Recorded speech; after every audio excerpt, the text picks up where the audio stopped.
Good afternoon, Sam Tolbert, Sound of Joy Music Services.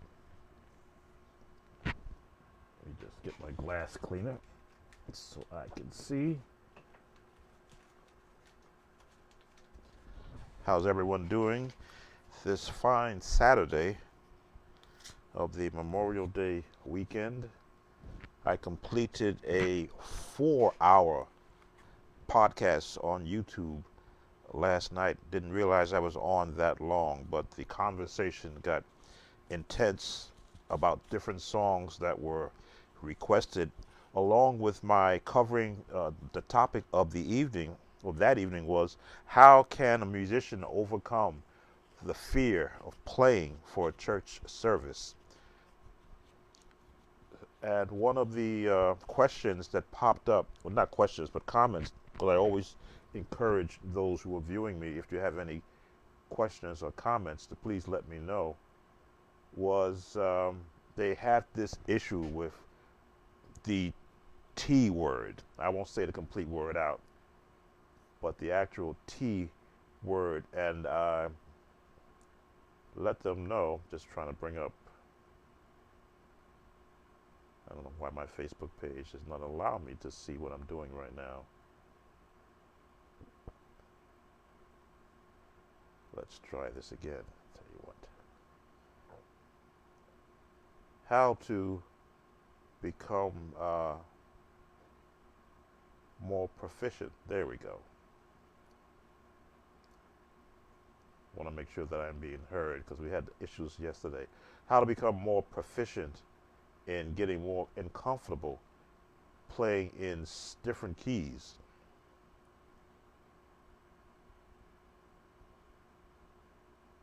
Okay, good. I can hear myself. So I wanted to do a give you the technique. As a younger musician, I could not play in every key, and with no mentor or instructor around to give me tips and techniques, I had to develop my own. Basically, hunt and peck and find every note that I was playing in one key and go up chromatically, one note at a time, to hear that same chord progression or run in a different key. So I'm going to, for those that are coming in late, give a chance for some people to come into the room. I realize I just went live right now, again, impromptu and unscheduled, but I've already done three videos today. I've done 2 videos already, and each of my videos always start off with the scale.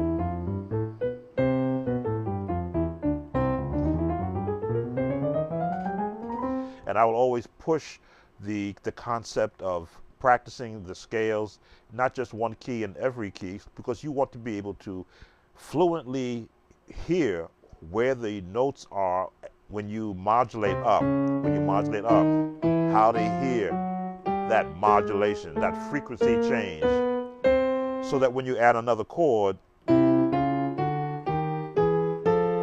hear that change. So when you add another chord, you will hear that change. As you begin to add chords, you will hear that change. And you will see where the fingering falls. Just keep building.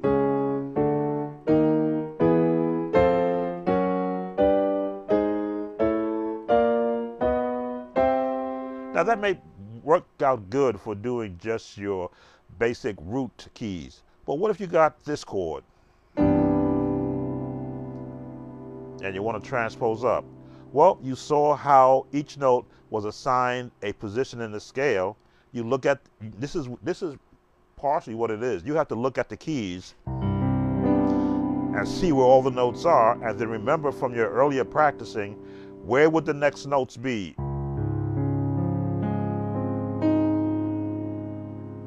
And get that same sound. Then go back down and back up. Look at your next notes, half a step up. Look at the next notes, half a step up. Find the fingering that's going to be comfortable, Go back down, go back down, back up, go back up. Now you've got 3 chords already set. Get inventive. Go to your next set of chords. Look at where the fingering is. And now you've got 4 sections covered. Go back down. Go back up. So this is the concept I used when I was getting comfortable being able to just change keys.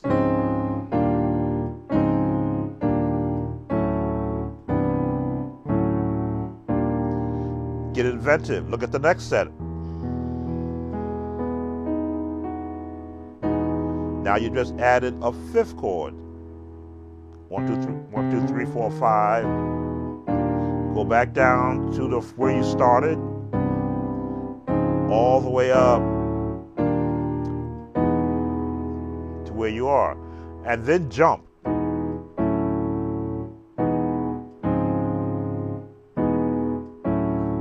It's all about hearing where the notes are, visualizing with your eyes where the notes are physically placed on the keyboard, and then your ears have to hear that tone. We left off here.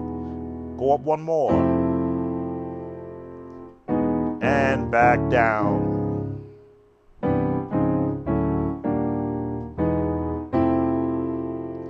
And then jump.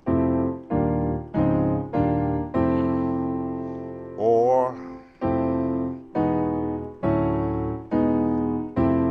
now, yes, that will sound mundane. That will sound boring. That will sound, well, you're not playing music, and you're not. But you're building a foundation for when you want to play music.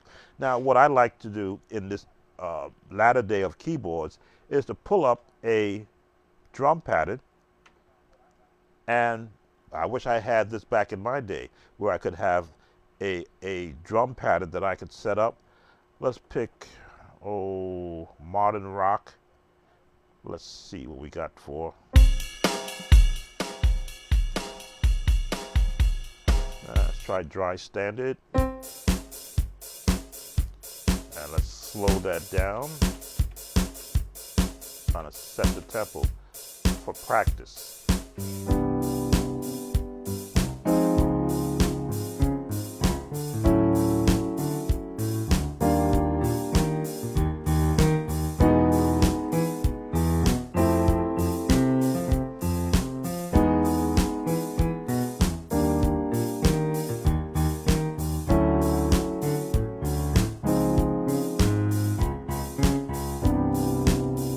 All still part of the same process of learning, being able to maneuver one hand against another chromatically, working on that modulation skills.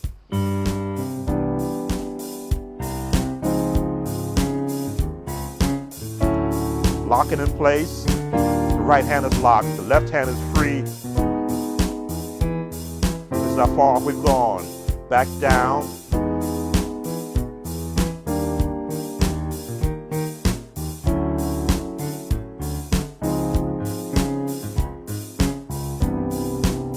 Now, if you want to be inventive, you can move this hand.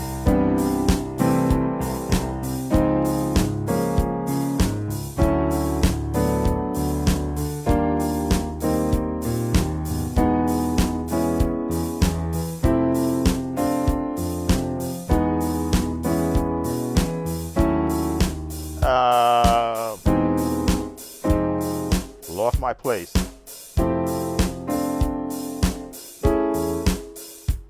This is what happens when you start thinking too much. Back to the beginning.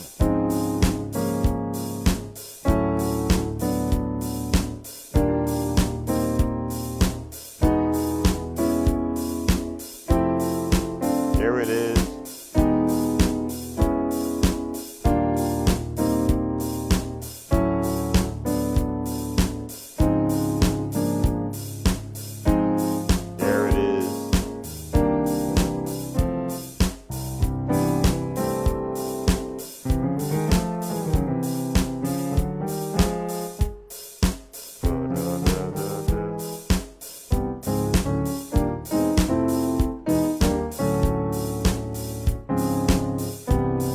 I say, I didn't have an actual drum machine to practice. So this is new for me, trying to look at this concept. If I had a drum machine to give me an actual rhythmic pattern to practice these chords in. And as you begin to build your own chord library, you will see what these chords are called: the C major 9. And as you change keys, it's the chord designation changes, but the family or the root changes. You'll be able to hear what these all sound like as you continue to go up half a step in every key, and until it once again repeats. But then you go back down.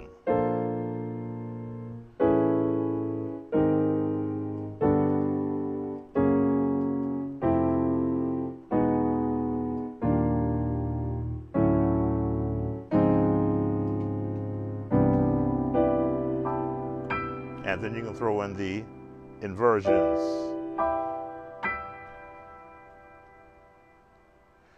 Can it be learned in one setting? Welcome, Rep and Quarter. Can these concepts be learned in one setting? No. The hardest part is muscle memory, to where you can visualize first in your head what chord you want to play once you've assigned it to a key. If I wanted to think A flat and do that same chord, I just looked at A flat with my eyes, and I've already formed the chords in my hands where I want to be at to get that chord. If I want to go to F, I visualize it. My hands are now forming the chords, and it's dropping. If I want to go to A, I'm visualizing where the chords should be based upon the structure.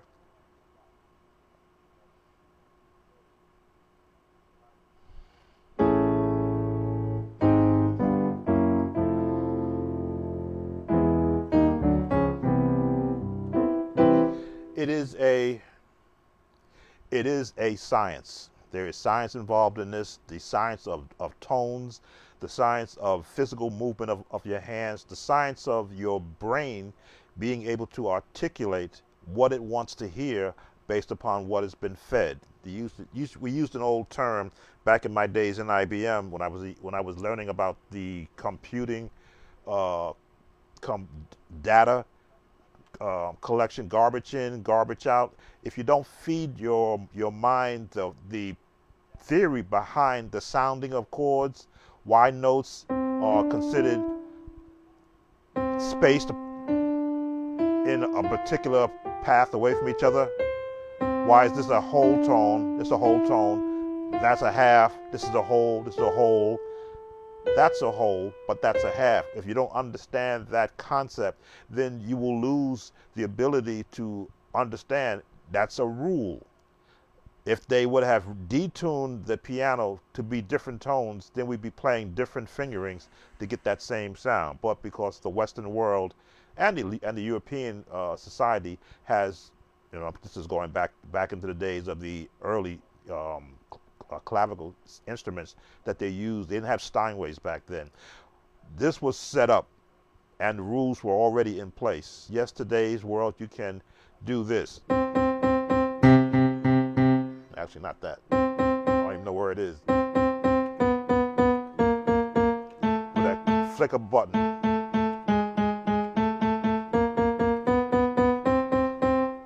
You can do this.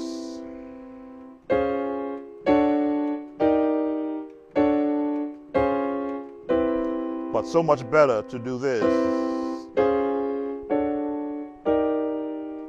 because this is exercise for your hands.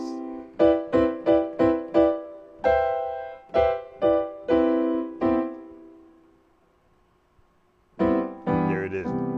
So much more rewarding when you can actually look at notes on a keyboard, on a piano, and articulate what your mind is thinking. Now, again, I'll always stress chromatic scales.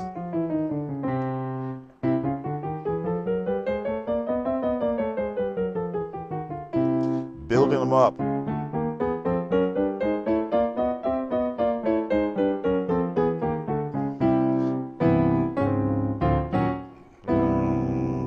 dum, dum, dum. There it is. Dum, dum, dum, dum. Dum, dum. There we go. Looking at where the notes are from a practice standpoint, continually to build on those notes, and then listen to what sounds you are getting. Now, they often say everybody learns to play in the key of C because that's what the theorists put together. It's better to teach someone the key of C than to teach them the key of A. And I would like to, I'll go with the agreement of that because I was never taught by a professional teacher. I heard music and found what key I heard it in, and then just started fumbling around trying to figure out how to make it sound like what I heard. It wasn't until as an instrumentalist I learned about the scale concept that I began to go back to the piano as still untrained and try to hear what I heard. So if I'm in F and I'm thinking that this is an F major scale, I said, wait, but that don't sound right. It's almost right. What's missing? Why does that not sound right? So if I was trying to form chords, then I had an issue with, I did not know about B flat, but I did when I looked at sheet music as an early instrumentalist, and I always pull this out, because again, I didn't start just learning to play piano. I learned to play this. This is what I learned to play, and I was given sheet music with scales on it that we could play. And this is a C instrument. So I began to hear what the C major scale sounded like on this. Let me see if I can pull this off. I did this last night on YouTube. So if G is right here,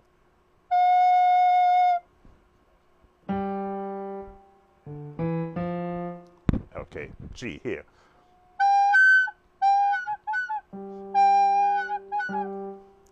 Three notes and the bottom.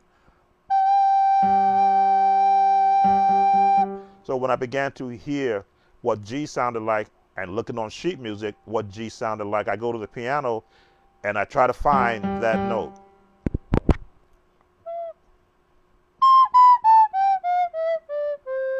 Yes, I can still pick it up, read sheet music or ad-lib and play that. But that gave me a start in an actual positive sense. Who's joined us? In an actual positive sense. So now I can hear. Now I heard what a scale should sound like, the difference of the tones. So if I played a note that was off, I got a note that don't belong, note don't belong, don't belong, belongs, don't belong, belongs, don't belong, does belong. So now I learned that's the family of a scale. Change the key, I should hear that same family. Change the keys, I should hear that same family. Change the key, I should hear that same major family. Change the key, I should hear that same family. Every time I change the key, I should hear that same family. It was a matter of finding who's included and who's not. I always go through all of them because this is all about training. And the last one, back to where I started. So now that gave me a leg up on learning music. Now we use the term playing by ear. Really the term should be playing by hear. What do you hear? If you don't know if you have a keyboard that only has 32 notes on it, you won't hear this range or that range. You'll only hear the range in which you're working on, which is why I always, what's the word I want to use? Inquire whenever someone wants to take lessons from me. I said, well, what size keyboard are you working on so I can understand what range that you have to hear from. Most of the time they are working on at least 61 keys, which is good. 76 is better, 88 is optimum. Do we ever get to use 88 keys? No. Most times you're going to be using from here. I'll go to here. This is C1, C2.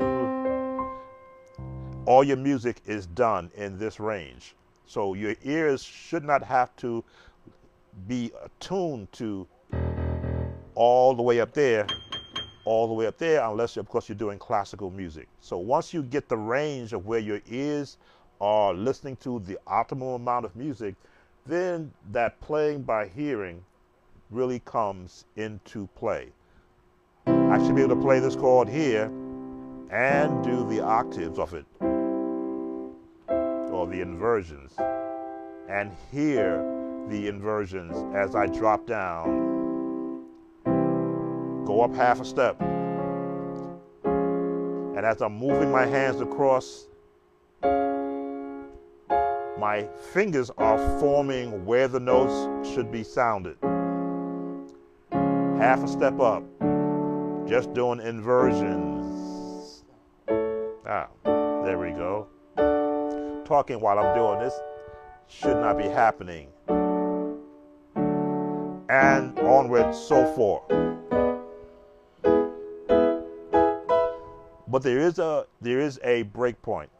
Your left hand really should not be going above middle C unless you're doing some chording up there that you want to be able to reach, which means your right hand is running out of fingers or you're doing some meticulous work. I try to keep my left hand below middle C as a rule because I want the actual lower tones. On your piano, you have the actual sustain pedal, which allows you to hit the lower notes and hold so you can go up higher.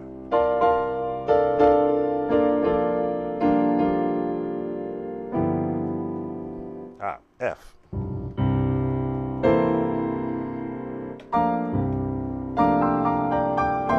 And you see my left hand normally stays within this range, so I get that bottom.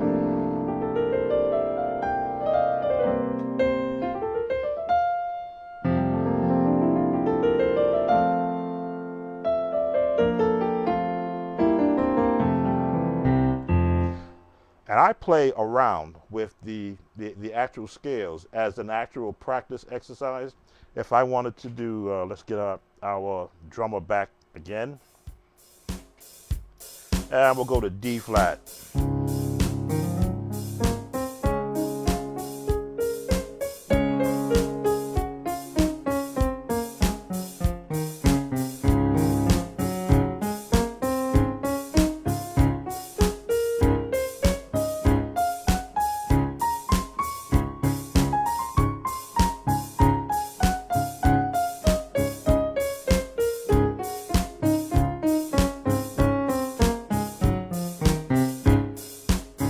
Now the left hand has chords, melody.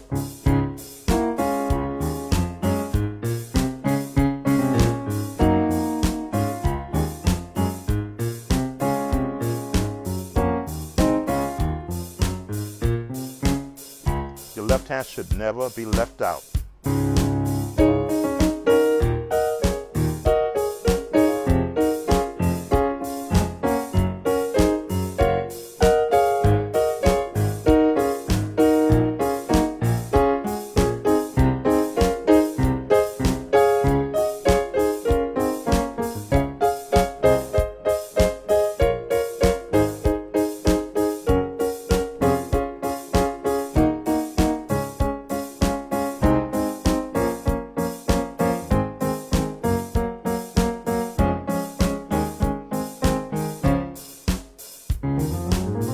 Both hands should be as fluid separately as they are apart.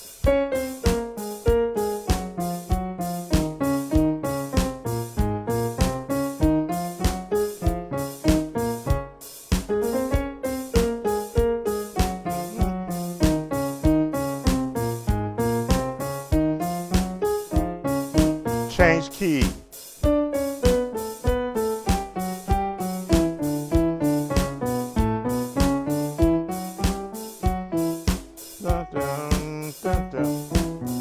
Do that.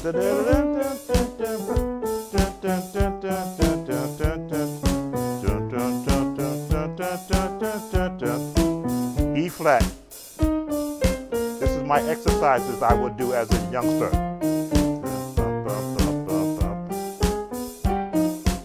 If I do chords,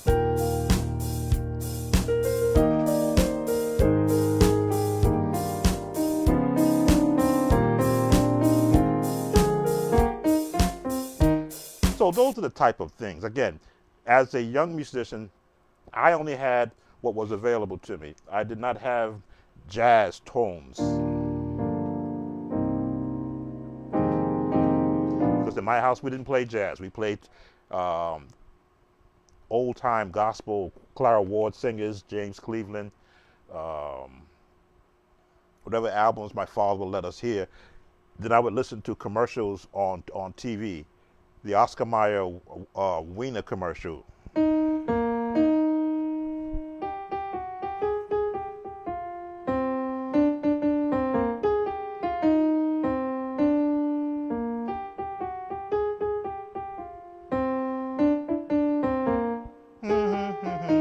So I would hear that and I go to the piano trying to figure out how can I play that.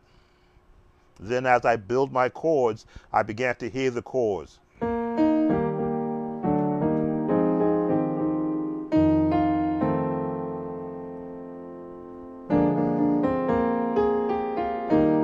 Diminished chord, 7.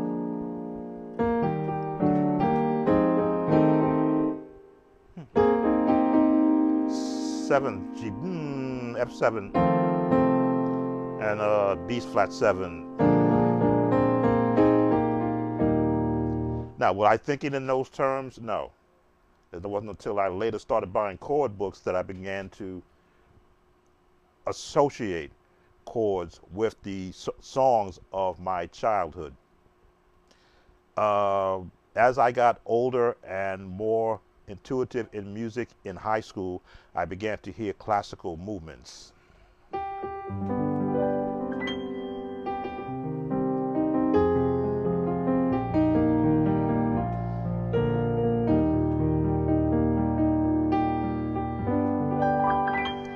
And how chords are constructed out of positioning of scales.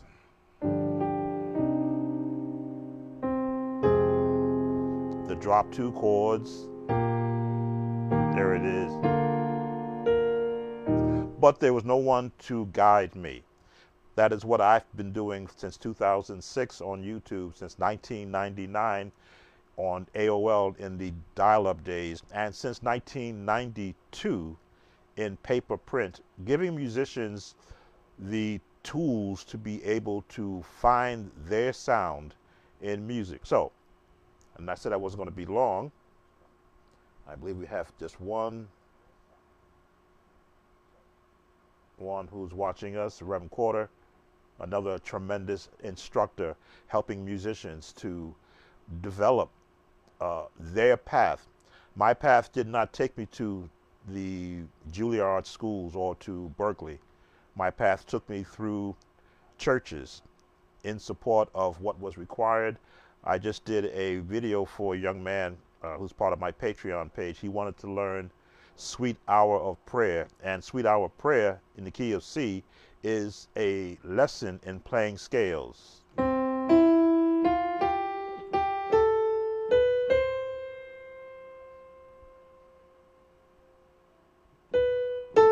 Hey, I just did the lesson.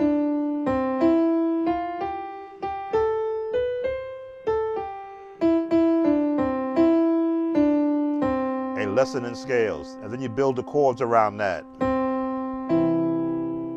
The 1, you know, you can use your 7th chord, go back to your 1, go to your 4. Traditional, staying within the chord system, back to your 1. Now you could go to your 2 and go on your 5. 1 to your 4, back to your 1, your 6, go back to your 1, to your 5, or to your inverted 7, right? There's your 7 inverted.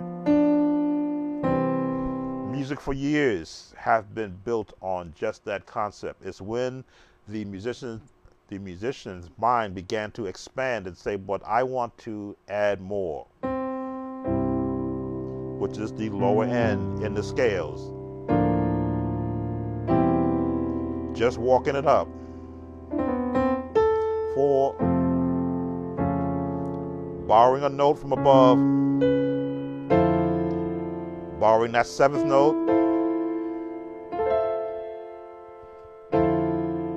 borrowing another inversion, which is the diminished chord. There's the name for it. When you add this bass, the electronic app changes the name of it. But there it is. All you're doing is adding more musical tones to a basic chord. A 6th chord. See, it's really a major 6, but the minute you add the root, which is the family member, it becomes a minor. Now we could stay E2 minor or go 2 major 7th for that tone. 1, 2, 3, 4, 5, 6, tritone.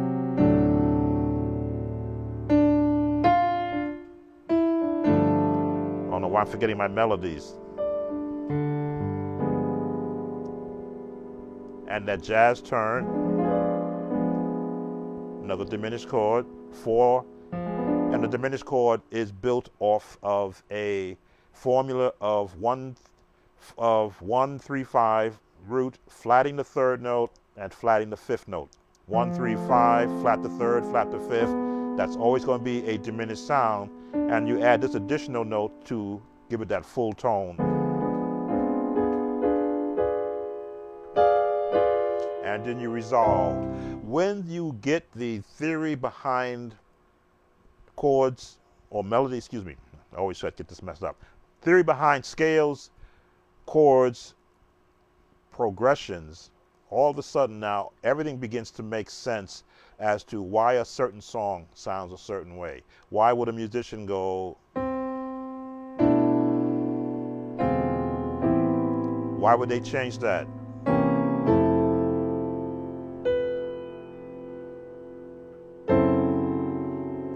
And why those chords seem to fit. The melody is still the same.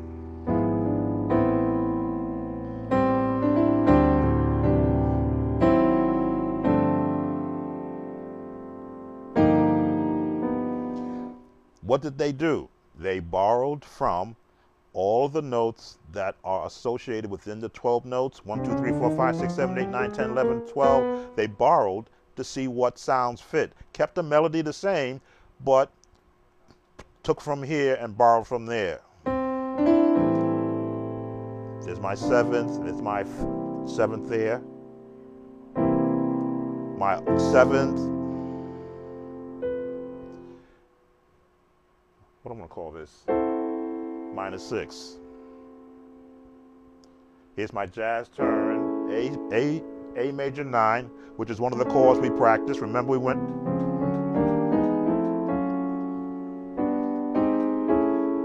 borrowing from there with the melody at the bottom.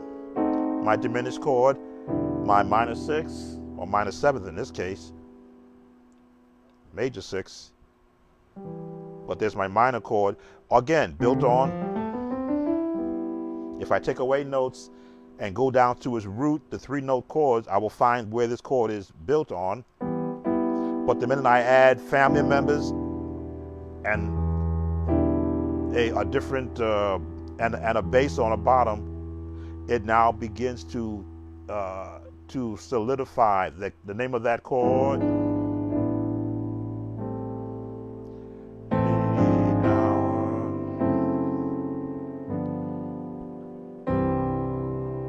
And all of this comes from practicing.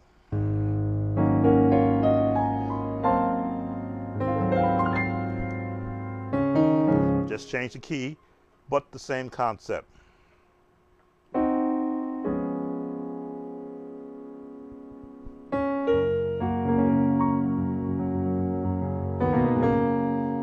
I'm in G flat right now. These are the runs in G flat, but I'm borrowing from it. Why? Because it is within the D flat major scale. There's my diminished chord, and I can do drop 2.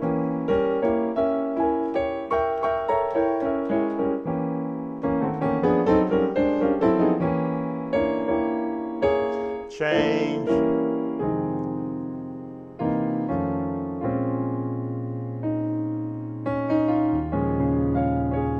And then when you hear other musicians' chord changes as they use in their songs, you can also borrow those progressions.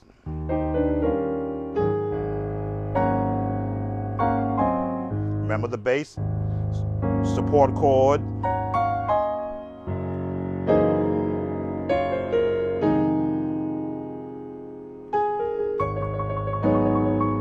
Hold, support chord.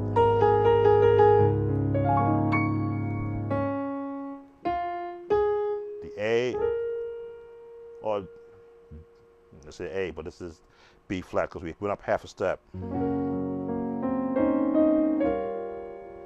Change the pad. F7, B minor, minor 6, major, 7, minor 7th, A flat 7th, and to the root of D flat. But if I want to modulate up, all I've got to do is play a 7th. This is my turn note to go to D major. That's all I did was go down to the A7. But let this note be the catalyst. Because why? It's in that scale.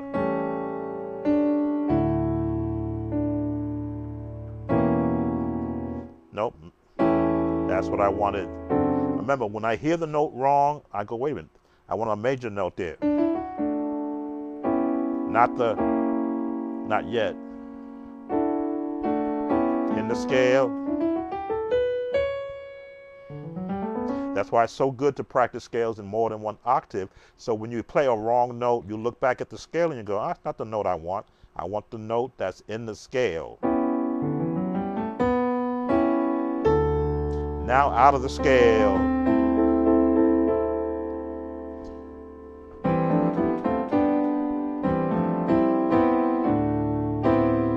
Because I now went outside of the scale, I can borrow the chords in that scale to support where I want to go, to the G,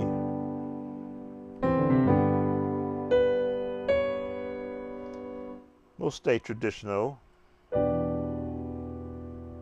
down the scale.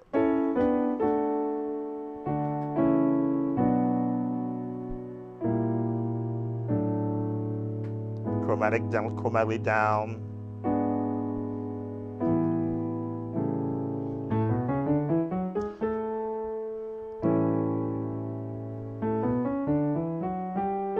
That's in the scale. That's the A major scale. Look how close they are. That's how close notes are.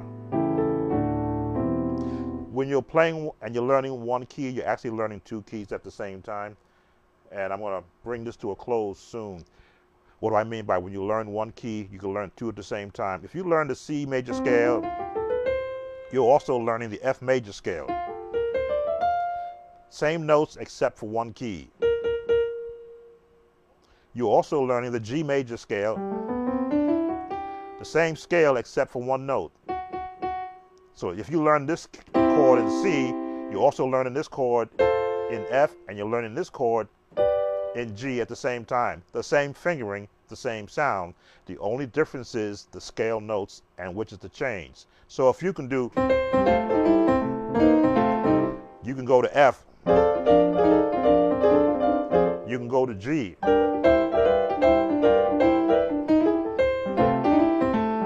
The same fingering, just a different tone. That's why, for me, scales is so important. Once I began to understand that concept, it's like, well, gee, if I can do in here, I can go to G, I can go to C, and just use the same fingering, just a different tone, to be able to jump around and mimic or duplicate what I hear when I'm doing in other keys. The same fingering, that's the only change. That's almost accurate.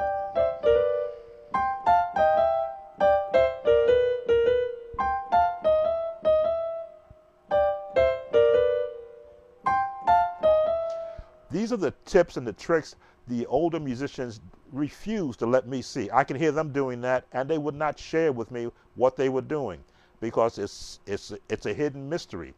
But again, once I began to understand the relationship scales have with all the notes on the keyboard, then I can mimic whatever I hear. Am I in A minor? Or am I in C? Am I in F? What key am I in? I'm in all of them. C, G, A minor, F. I'm like, wow, that's all it is. Whatever key I assign that run to will fit.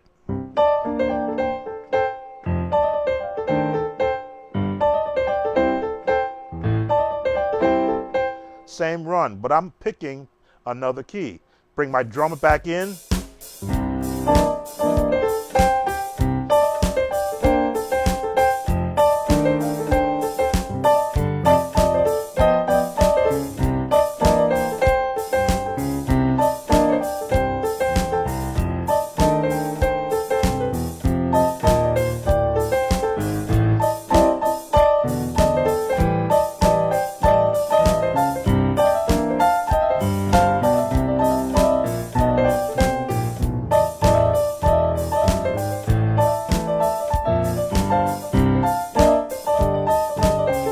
What key am I in?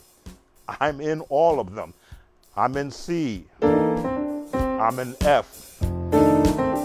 I'm in A minor. And go to G.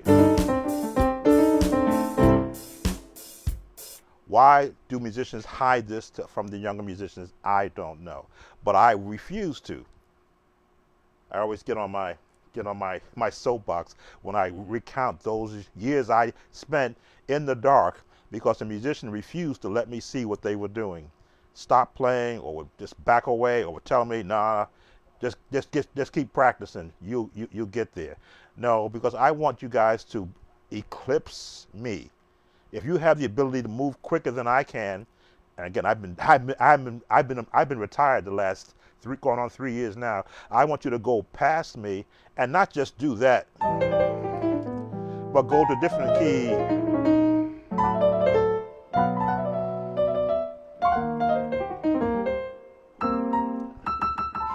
D's always been the hard one.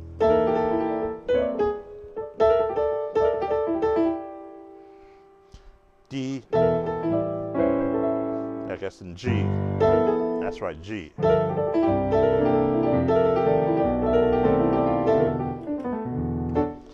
Once you get the understanding of where you're getting your notes from, what scale, and you get your hands acclimate to running across the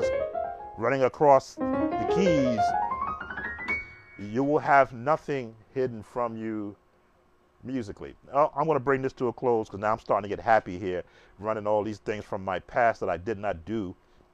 And it's not to mean that you're going to use those in a church service, but you're going to do that in your own practice time to do what? Build your ability to modulate. I'm trying to stay away from that T word, to be able to modulate at will, so that if you find yourself in F, in G flat, or E flat minor, you will know that those are two. E flat minor is the same scale as G flat major. The same notes, just where you start. So if you can do this in E flat, you can go to G flat minor and just resolve it. If you wanted to do call them up,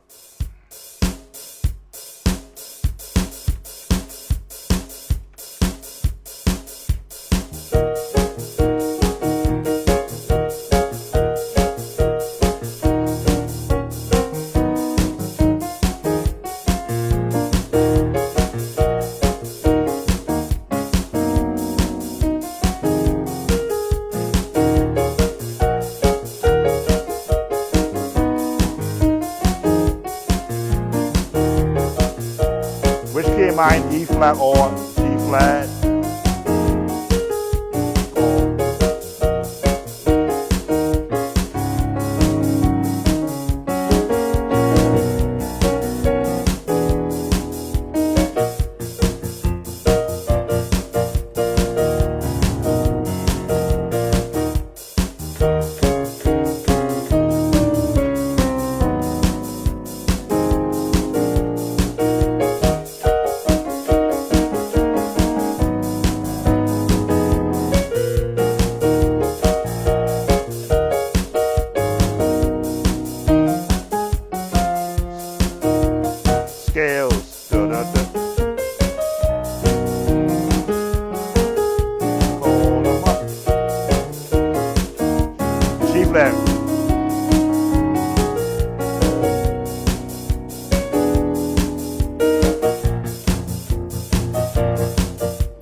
Remember that chord?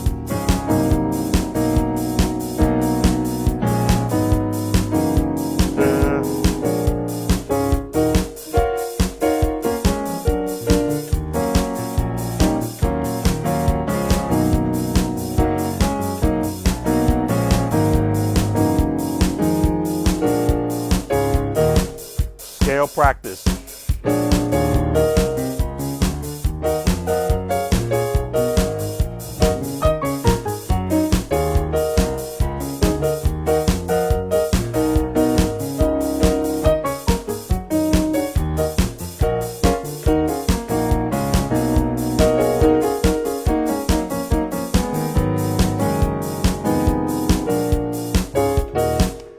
That is the kind of practice I would get in once I got the understanding of where I could take scales, chords, and progressions. No song was out of my wheelhouse, and I could now, what jazz musicians do is become, what's the word they use?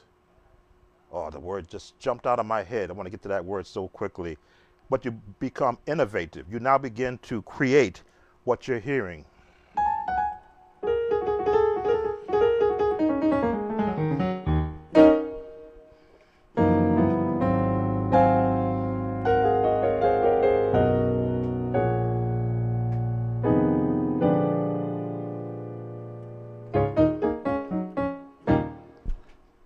But what if I didn't want to play it in that key?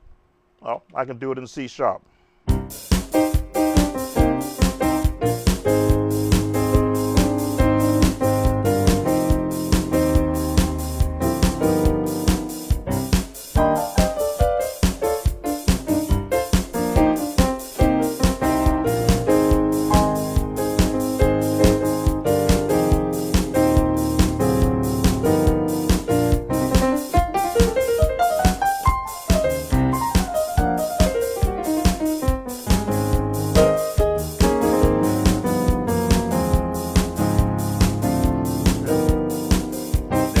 C sharp.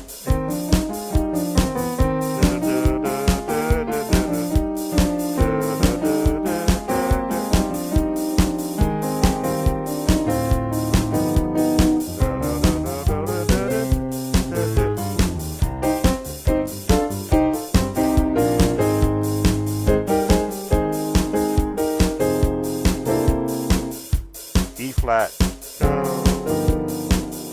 I gotta think E flat.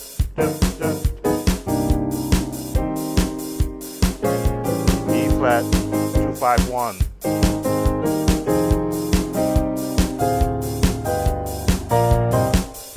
If I want to go to A,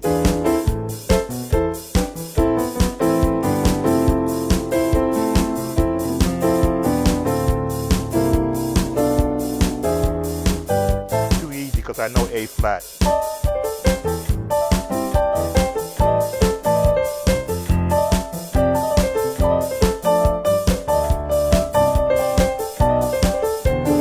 Remember we did that earlier? It works.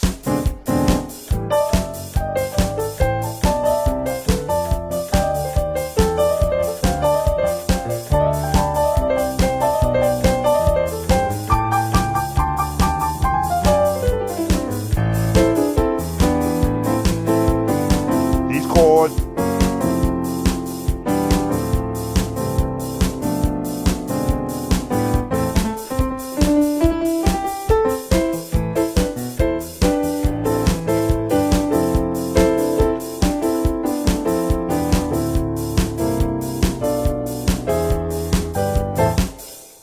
enough, because I'll start getting into a practice session and forget that everyone is there watching me. So again, thanks for those who did come in, those who will be watching, Pastor Corder and they see Charles Tate. The concept of modulation is such a fun thing to do once you have a building block which to build from. Watch the beginning of this video, you will see where I built chords based on the chromatic scales, and I've been pulling in those chords as I'm doing other songs that probably would never have been written in the keys that I've been practicing them in. But I love to be able to, from a modulation standpoint, I'm trying to stay away from the T word, but from a modulation standpoint, pick and choose where I want to go. And I have not done B minor.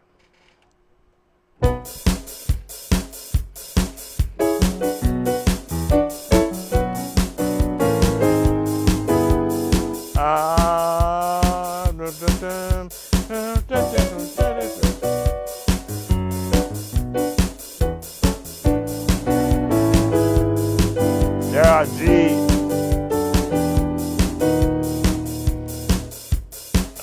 Now I'm chord.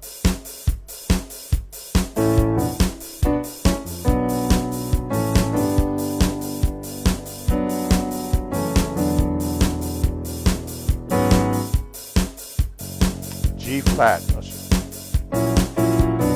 So I gotta think G flat.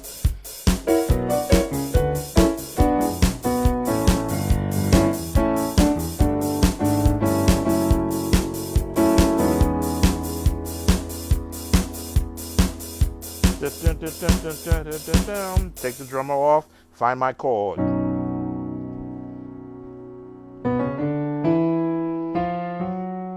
Harmonic minor.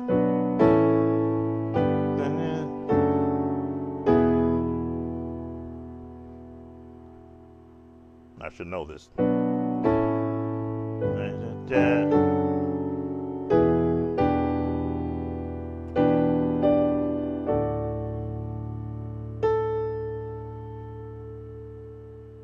C sharp, F sharp, that's my pattern. C, B minor, A,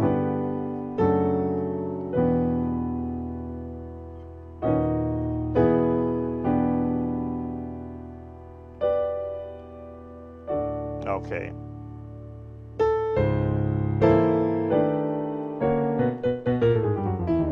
Now you see me going through. Now I'm thinking, because I've never done this I've never done this before in actual B minor. So now I'm mapping out my path: major scale, minor scale. Who uses that scale? G major uses those notes. So that's why the G major chord is there. Minor. My G major chord, G major, G,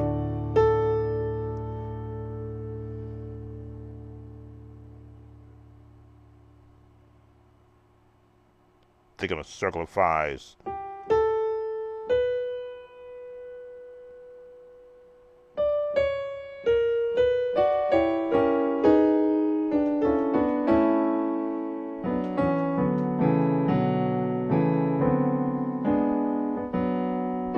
I'm not thinking the number system now. I'm thinking my scales and the chords I want to associate with it. Minors, minor, minor, minor.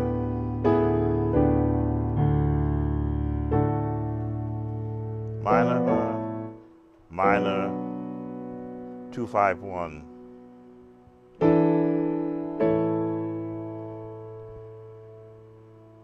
Once I find it,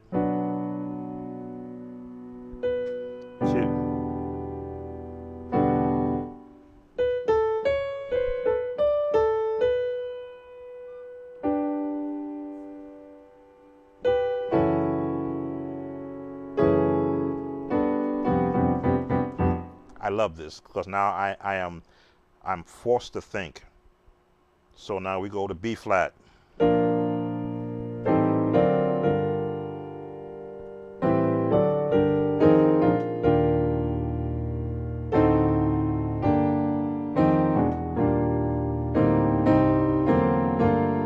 So I receive it in B flat, half a step up.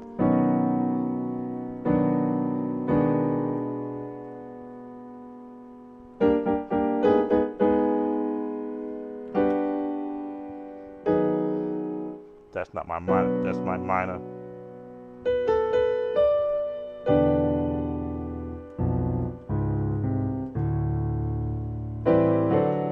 There's my 1 2 5 1 I was looking for.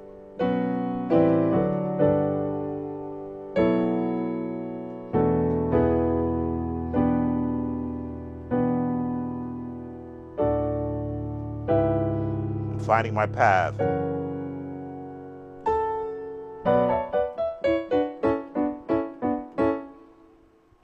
My path.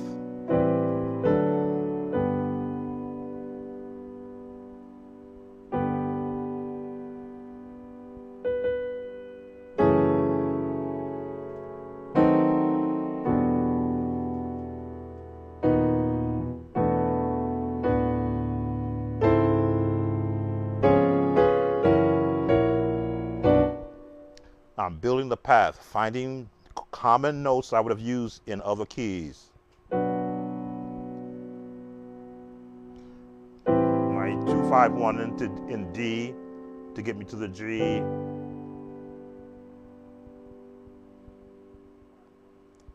Two 5 1 in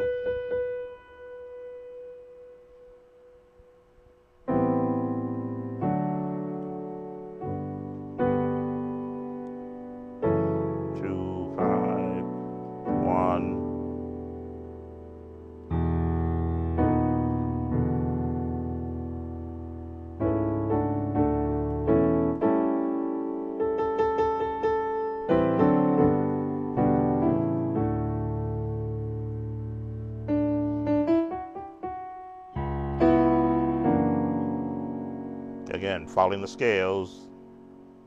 All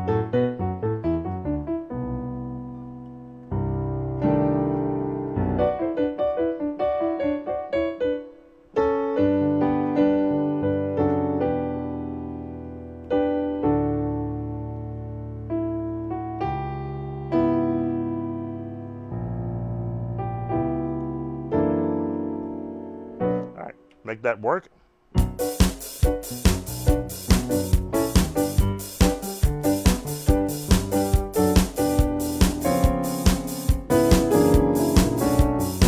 Fast, but I'm finding it.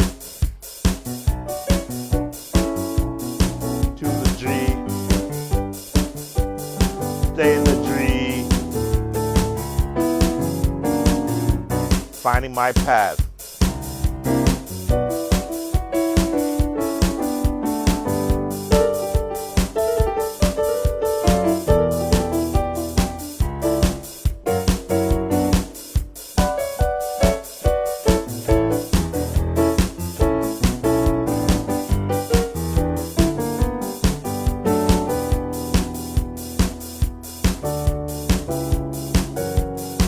Follow down the scales.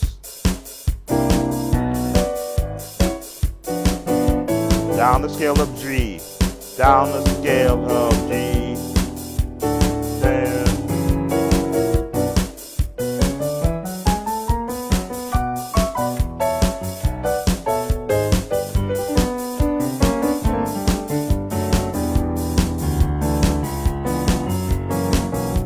finding the common chords that I would use.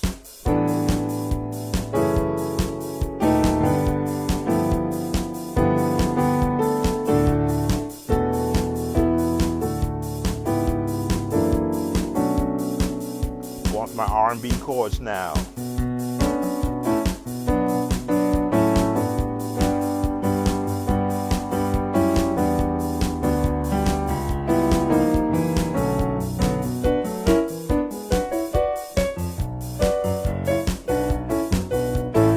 Going G.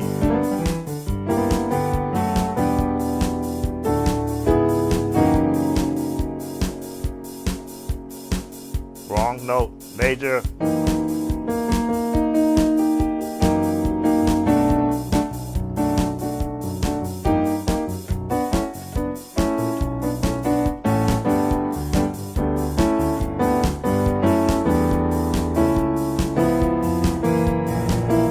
My drop two, my tritone.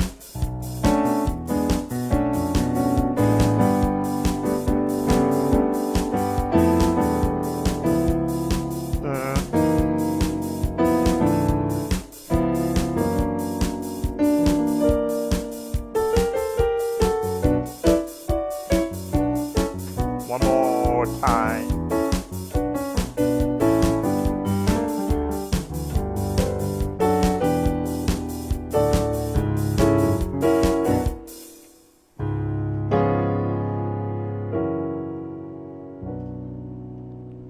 classical turn.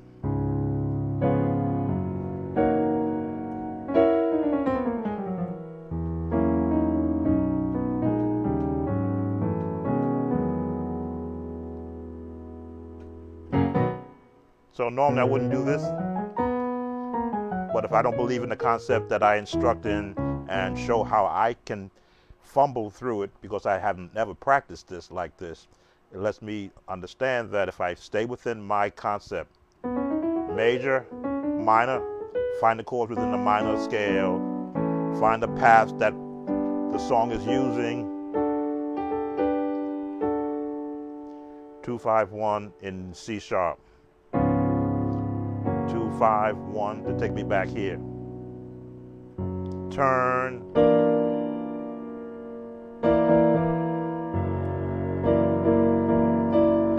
Back there. I didn't ask for any questions. Who's here? Richard, welcome. Just showing the concept of being able to modulate a song in any key you want to by using the theory setup that has been in operation for, I can't even count how many years, for as long as I've been alive, and did not know that it existed. But once I became aware, and I'll show you by aware what I mean, because I do have, where's the floater page? This is what I mean by aware. Let's turn on the camera. There we go.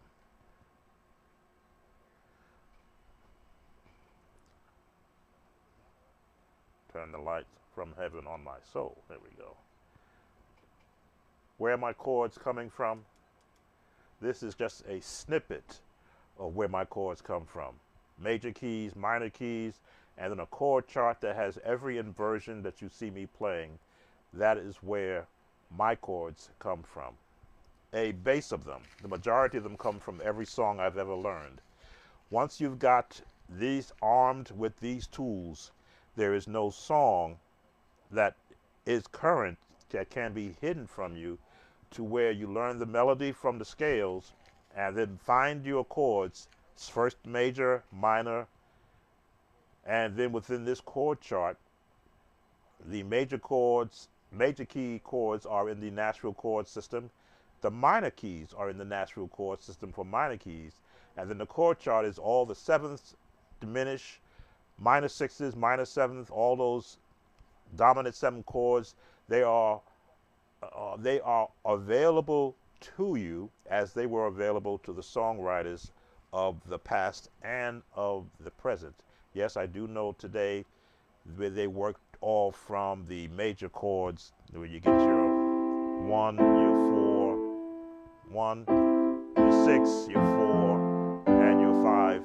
And all the songs are now built on that concept, omitting all these other chords, but that doesn't mean you can't borrow from and that chord chart is not really in a audible way that you can see it.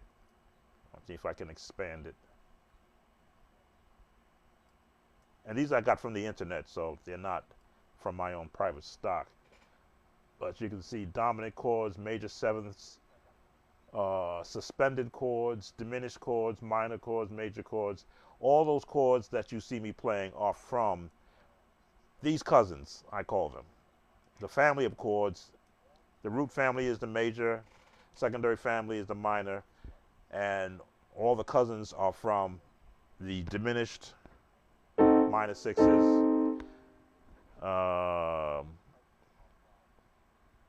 your tritone chords, these weird F major 2. Those are all the cousins. That's how I associate it when I'm giving my interpretation of why this chord is being used. Well, they're borrowing from two families. They're borrowing from a tritone from here, borrowing a sus from there, and borrowing a B flat chord. Put them all together because the lowest note is the head of the chord, which is why it gets designated that name, depending upon if your chordiap is set correctly. It becomes confusing to try to name all the family members of a particular chord, but if you start with the basics, you can sort of put them all together. And then that all goes into learning how to play these chords in not just one key, but in every key. Just follow the family members down.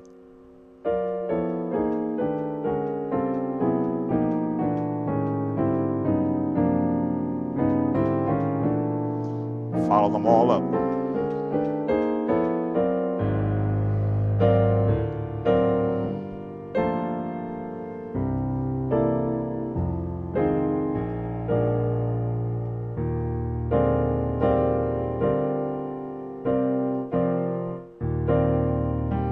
There it is.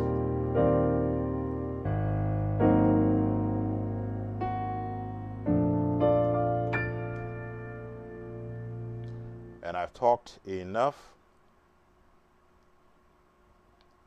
Welcome, Tantally Rouser, just came in. Make sure I don't miss anyone. Musicians that are young, that are in their learning stages, I may show a lot but I also will show where it came from first and then how you pile on. Like a banana split, you start with ice cream in the lower end, or to start with the cone, and then you start to pile on different flavors of ice cream. Then you start adding all the nuts and cherries, and for those who like chocolate sprinkles, this is all this is. That's all music is. Starting with a bass, adding the cone, which holds all those notes, and then adding the sprinkles. And then when you get to the chocolate syrup,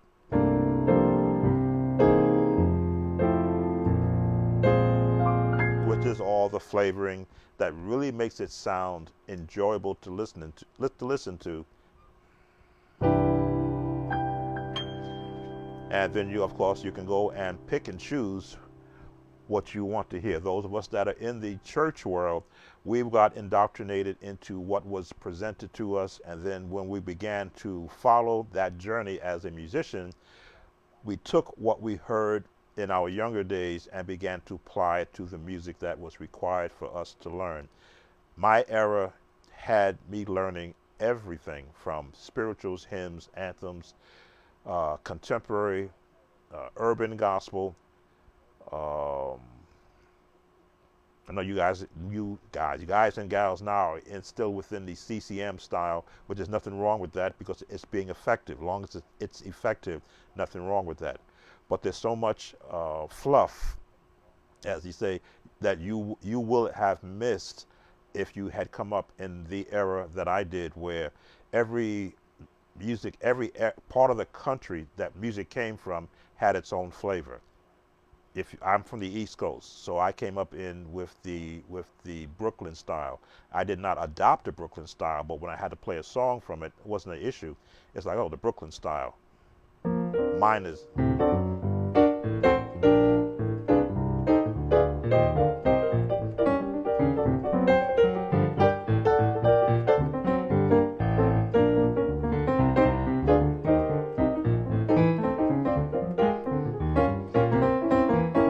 That's the Brooklyn style. Kind of slap happy, but working off the minors and the actual diminished style. I held down New York City, which was the big band.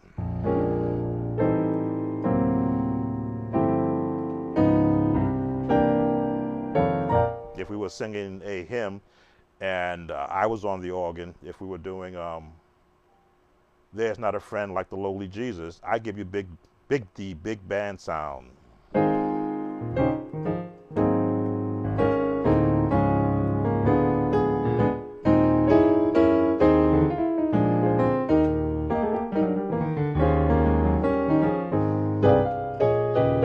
That was my style. The big band, full chords, fill it up, give a lot of movement around the melody.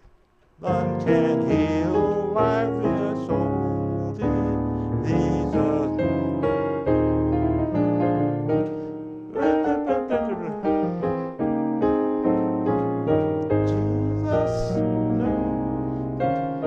That was my style from the New York City.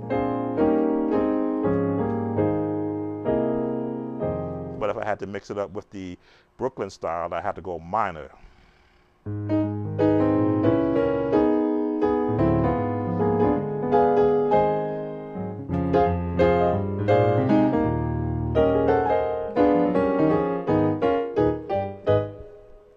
Fortunately, I didn't have to do that except when doing a Brooklyn style song.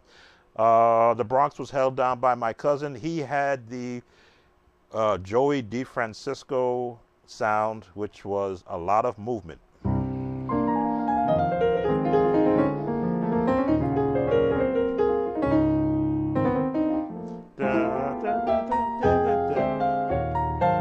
had to pick up a lot of movements and some movements from him and combine it with my own when necessary. Can't speak for Staten Island, didn't know any musicians in Staten Island.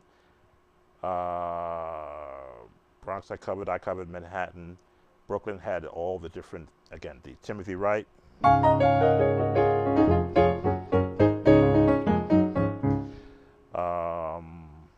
Long Island had Willard Meeks, Mr. Classical.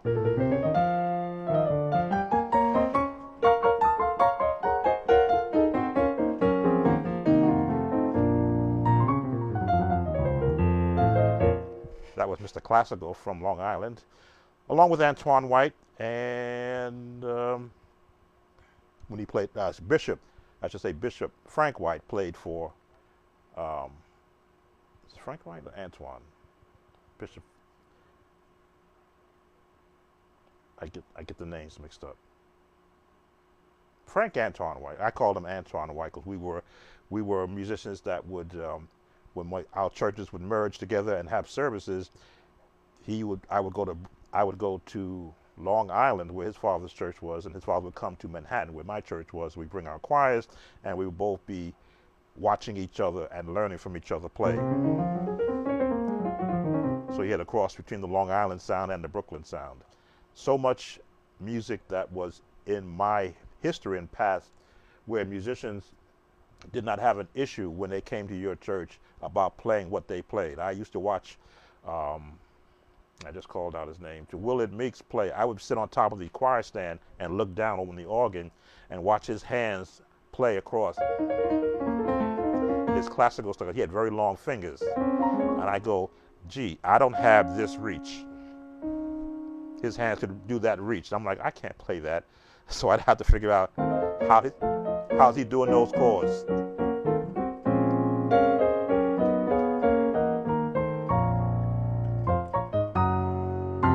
Again, not taking the classical music, I'd have to adopt a style to be able to match it.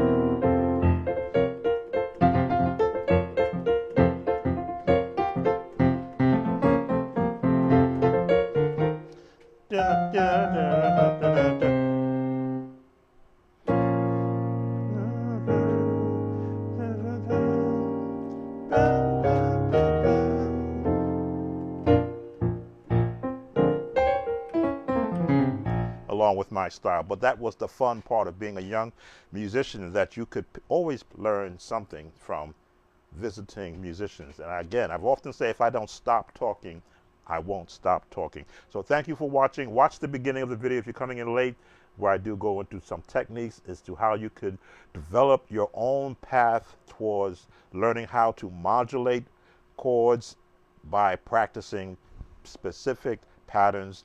And then you have any questions, as always, just leave a comment. I will answer to the best of my ability, and if I don't know it, I will find the answer. Once again, Sam Tolbert, Sound of Joy Music Services. As I always say, make a joyful noise unto the Lord. Take care.